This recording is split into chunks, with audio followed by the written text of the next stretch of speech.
Les gars, ça fait au moins un mois que j'ai plus parlé devant la caméra. Je pense que le fait d'être rentrée de vacances et directement la reprise des ateliers après, j'avais eu une baisse de motivation aussi. Et je sais qu'il y a de plus en plus de gens qui me suivent ici sur cette chaîne, donc je voulais vraiment reprendre des vidéos hebdomadaires. On va voir si je vais y arriver. Ici, je reviens avec une vidéo qui m'a été un peu proposée par des gens que je rencontre pendant les ateliers. Donc c'est ça qui est super chouette aussi avec les ateliers, c'est que je peux vous rencontrer en vrai, je peux vous parler, vous pouvez me dire ce que vous aimez bien dans ce que je partage, ce que vous aimez un peu moins. Et une des choses qu'on m'a demandé, c'était quels sont les livres qui m'inspirent, quels sont les livres que j'ai utilisés pour m'améliorer, quels sont les livres que j'ai dans ma bibliothèque. Donc je me suis dit que j'allais vous faire une petite démo des livres que j'utilise le plus souvent ou des livres que j'utilise peut-être un peu moins souvent mais qui sont quand même de bonnes références. Les deux premiers livres d'aquarelle que j'avais achetés, je ne les ai malheureusement pas avec parce que je les avais achetés en Australie. Quand je suis partie, du coup je les ai vendus. Par contre, j'ai acheté le livre pour faire la gouache, donc ça s'appelle Get Started with Gouache. Je sais pas s'il existe en français, mais c'est la même illustratrice, donc c'est Emma Bloch. Le livre est vraiment super sympa pour apprendre. Je vous mettrai le lien de son livre pour l'aquarelle, c'est vraiment un super chouette livre et son univers est très joli, très doux, très fleuri, donc je vous invite vraiment à aller regarder si ça vous intéresse. Je me rappelle plus exactement quels étaient les sujets dans le livre, mais je me rappelle que j'en ai fait quand même pas mal, je les ai quasi tous faits et c'est vraiment un très bon livre pour débuter avec l'aquarelle. Le deuxième livre, c'est Découvrir l'aquarelle en 30 jours de Jenna Rainey. Je l'avais acheté en anglais et franchement c'est hyper chouette pour se familiariser petit à petit avec l'aquarelle. On va vraiment venir avec plusieurs techniques et les projets vont devenir de plus en plus compliqués. Donc c'est assez intéressant quand vous êtes débutant. Et par la suite j'ai plus vraiment acheté de livres qui parlaient de l'aquarelle parce que j'ai regardé pas mal de vidéos et surtout moi-même. Donc si jamais vous cherchez des livres pour vraiment commencer à l'aquarelle, vraiment deux livres que je trouve assez complets parce qu'ils vont pas juste vous montrer comment on fait des fleurs ou comment on fait des bâtiments, ils vont vraiment tout traiter. Il y a également les deux livres de Marie Tribulation, je ne les ai jamais achetés, ainsi que le nouveau livre sorti par Anne-Claire de Saléandre. Et je pense que c'est vraiment deux livres qui sont très intéressants si vous êtes attiré par tout ce qui est floral, tout ce qui est botanique. Je vais vous montrer ici par la suite. Ce sont plutôt des livres qui vont venir m'inspirer, qui vont vraiment me donner de quoi travailler et de quoi créer avec mon style à l'aquarelle. Alors le premier livre que j'avais envie de vous montrer, alors ici c'est le volume 2. J'ai également le volume 1 mais il se trouve quelque part ici. C'est un livre avec des combinaisons de couleurs. C'est hyper intéressant pour travailler ces couleurs et pour travailler les harmonies des couleurs. Un livre que j'utilise aussi pour créer mes swatchs. Par exemple ici, je vais regarder la couleur, les couleurs qui se trouvent ici et je vais essayer de les reproduire exactement avec l'aquarelle. Et ça me permet en fait d'avoir toute une collection de combinaisons de couleurs que je peux utiliser l'une ou l'autre fois pour par exemple un faire-part de naissance ou alors des projets professionnels. Et ça permet d'avoir une cohérence dans toutes les couleurs que j'utilise. Si on reste dans le thème des couleurs, je vais vous montrer ici le livre de Lisa Salomon. Donc ça s'appelle A Field Guide to Color et c'est un livre qui est assez cartonné. Je sais pas si vous pouvez le voir ici mais c'est assez cartonné. C'est limite, je pense pas que ce soit du 300 grammes mais c'est bien du 200 grammes par mètre carré je pense. C'est un livre qui sert à la fois de théorie pour les différentes théories des couleurs, donc ils vont vous expliquer un peu les combinaisons de couleurs qui existent, que ce soit analogue, complémentaire, triangulaire, etc. Mais ça va aussi vous donner des petits exercices pour vous relaxer, pour méditer avec la couleur. Donc c'est vraiment un livre que j'adore. Je trouve vraiment hyper intéressant et il y a vraiment plein d'exemples différents sur comment utiliser les couleurs. Un exercice que j'aime beaucoup ici. En termes de dessin, j'aime beaucoup améliorer en dessin, donc souvent je vais essayer de faire des petits sketchs, je vais essayer de redessiner des choses qui m'entourent, mais parfois je n'ai pas d'idée ou je n'ai pas d'inspiration et là j'ai aussi pas mal de livres qui me permettent en fait d'avoir des step by step, donc vraiment étape par étape comment dessiner l'une ou l'autre chose. Je vais commencer avec la base. Bon, il a un petit peu vécu ici. Il me manque un petit bout ici. Il est un petit peu vécu, mais ça s'appelle How to Draw Almost Everything de Chika Miyata. Je pense qu'il existe également en français. Je pense que ça s'appelle genre Tout dessiner ou Pouvoir tout dessiner, quelque chose comme ça. Et c'est un livre qui est rempli de petites choses comme ceci, où vous avez des step by step. Donc ici, c'est principalement au crayon. Un livre ici qui est vraiment composé de plusieurs sujets différents. Et chaque fois, ils vont faire du step by step. Alors, c'est surtout au crayon de couleur.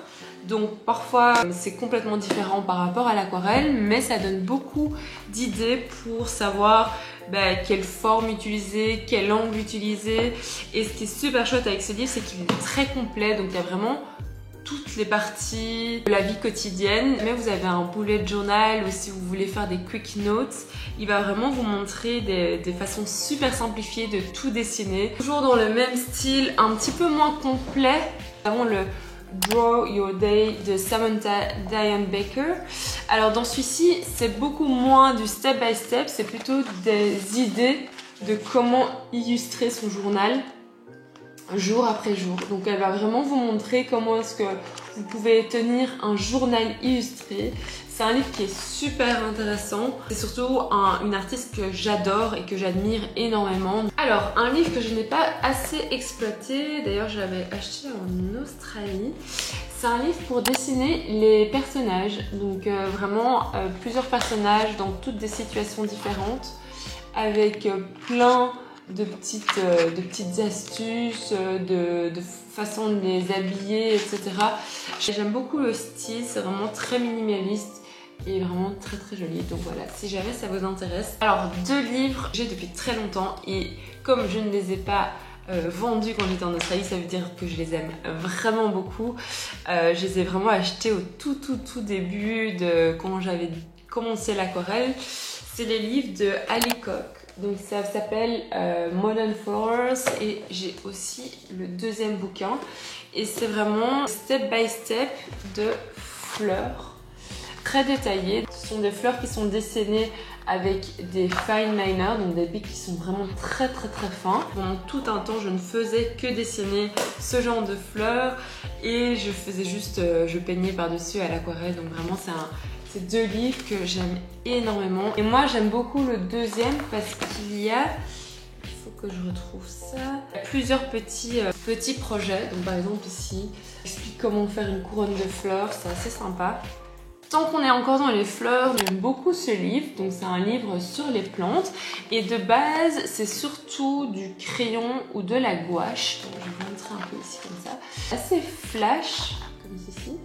Mais je l'aime beaucoup parce que ça me permet de repenser un peu la façon dont je vois les fleurs. Donc souvent à l'aquarelle, les fleurs vont être très claires, très diluées. Ici, elles sont assez peps.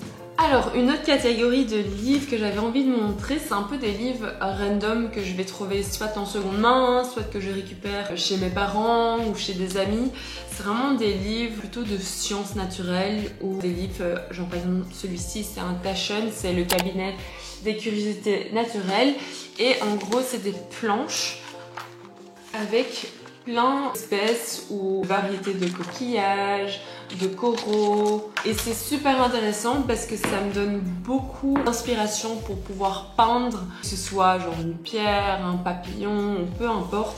Et j'en ai aussi plein d'autres ici que j'ai récupéré. Donc ça, j'ai récupéré chez mon copain. Ici, je l'ai trouvé chez les petits riens. Et en fait, ce que j'aime beaucoup, c'est vraiment le côté vintage des illustrations. Moi, je trouve que les illustrations dans les livres de science ou les livres d'enfants sont magnifiques. Vraiment toutes les couleurs, toutes les nuances. Alors la dernière série de livres que je vais vous montrer, c'est plus des livres pour les gens qui veulent entreprendre en tant qu'illustrateurs ou pour vendre leurs œuvres, etc. Donc on a vraiment la Bible de l'illustrateur, ça s'appelle Pricing and Ethical Guidelines Handbook. Gros livre comme ceci. Il est assez imposant, mais il est divisé en différentes parties, avec parties qui concernent l'illustration. Ce livre va surtout vous parler en termes de prix américain, donc en dollars américains. C'est une bonne base pour commencer à pricer, même si je vous avoue que moi je n'ose jamais demander les prix de base qu'ils mettent dans celui-ci alors que je devrais. Alors celui-ci c'est Becoming a Successful Illustrator. C'est plus un livre avec des histoires d'illustrateurs plutôt que vraiment des gros conseils. Enfin, forcément, il va y avoir des conseils vu que c'est des illustrateurs qui ont percé. Mais c'est vrai que je le trouvais un petit peu moins bien. En gros, c'est des livres que j'avais achetés suite à la vidéo de Asia Orlando. Donc, je vous mettrai un peu peut-être la vidéo dans la barre d'infos ici. J'explique un peu 4-5 livres qui l'ont vraiment aidé en tant qu'illustratrice. Ceci faisait partie de sa liste, donc je les avais achetés et Pro m'a beaucoup plus plu que le deuxième. Donc voilà, ceci conclut ma grosse collection de livres. J'espère que cette sélection de livres vous a plu. Vous mettez la liste de tous les livres ici en barre d'infos. J'espère que ça va vous aider, mais de toute façon, moi je trouve que le plus important, c'est pas d'avoir la plus grosse collection de livres possible, c'est vraiment de s'entraîner. C'est vraiment ça qui va faire toute la différence. C'est pas tous les livres que vous avez. Moi je suis un peu fan des livres, donc c'est pour ça que j'en ai autant. En tout cas, vous m'avez manqué. Un énorme merci à tous les gens qui se sont abonnés à ma chaîne pendant ma petite période d'absence. J'espère que mon contenu va continuer à vous plaire. Et en tout cas, on se retrouve bientôt. Salut les gars!